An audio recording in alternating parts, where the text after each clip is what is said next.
बेताल और विक्रम का नाम।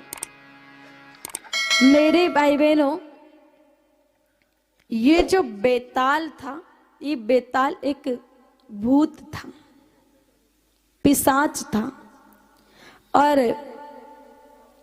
मेरे भाई बहनों, ये हमेशा विक्रम के कंधे पर बैठ जाता, और जैसे ही विक्रम के कंधे पर बैठता तो बेताल विक्रम से प्रश्न पूछता। पहले तो कथा सुनाता, फिर प्रश्न पूछता। अगर सही जवाब विक्रम ने दे दिया तो वो उसको छोड़ देता, नहीं तो छोड़ता नहीं था। अब एक बार बेताल विक्रम को कथा सुना रहा है। एक नगर था, उस नगर में एक राजा रहा करते थे।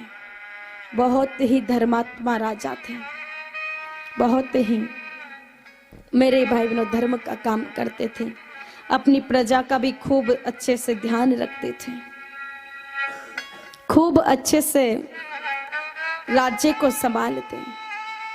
अब उनकी चर्चा आसपास के सभी गांव में हो रखी थी कि वो राजा तो बहुत अच्छे से सबका बहुत सम्मान करते हैं।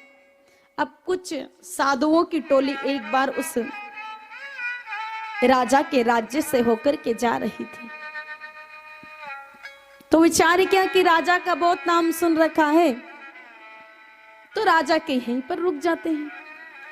संदेश भिजवा दिया कि आज संतों की टोली राजा के राज दरबार में ही रुकेगी। ये बात पता चली राजा को, तो राजा दौड़ करके बाहर गया, नगर के स्वागत करके संतों को महल में लेकर के आया। सभी को मेरे भाई बहनों प्रसाद चिमा रहा था राजा। लेकिन हुआ क्या है कि जिस कढ़ाई में एक बड़ी सी कढ़ाई रखी हुई थी, उस कढ़ाई में सभी संतों के लिए खीर बन रही थी, खीर का प्रसाद बन रहा था। पूरी स्वच्छता के साथ, पूरी पवित्रता के साथ खीर को बनाया जा रहा था। लेकिन आकाश मार्ग से एक चील जा रही थी, उसके मुख में सांप था कि जिस समय वो चील कढ़ाई के ऊपर आए, उसी समय सांप ने अपना जहर उगलना शुरू किया और वो जहर उस खीर की कढ़ाई में गिर गया। जैसे ही संतों को वो खीर परोसी और संतों ने वो खीर खाए कि उसी समय सभी संतों के प्राण निकल गए। राजा बड़ा दुखी हुआ कि मैंने तो आज तक सभी संतों की सेवा की थी, पर मुझसे ऐसी क्या गलती हो गई कि आज मुझसे इतना बड़ा पाप हो गया, इतने सारे संत मेरे हाथों से मारे गए। राजा बड़ा दुखी होने लगा मेरे भाई बहन। धीरे धीरे ये बात सभी जगह पर फैल गई। धीरे धीरे समय बीता कि एक बार वापस एक संतों की टोली आ रही थी।